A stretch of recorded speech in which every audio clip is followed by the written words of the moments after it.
Lakshmi, Assistant Professor, Department of Commerce and Finance in Dr. SNS College of Arts and Science, Private Limited. I am here to explain a case study. So it should be an interactive session. Okay, you should understand the case study and you have to answer for it. Okay. So this is regarding law of agreement. Law of agreement. So what is mean by an agreement? An agreement is defined under section 2E of Indian Contract Act 1872. So like Partnership Act, like Company is Act, there is an act called as Indian Contract Act. It was amended in 1872. So here there is a definition for agreement. Every promise and every set of promises forming the consideration for each other is an agreement. Okay, see for an example, I am going to rent a house. The house owner will put an agreement on me for renting the house, stating many conditions. That the house is located in this place.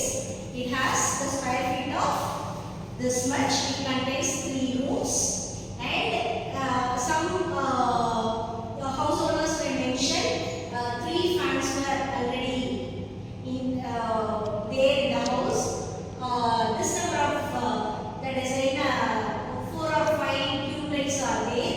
Then they have installed some parry pipes, some variables for the house. So they will mention everything and they will mention what the advance is this much and the rent is this much. The rent has to be paid within 7th of every month. Then if any damages happens, it will be claimed from the whom? From the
should be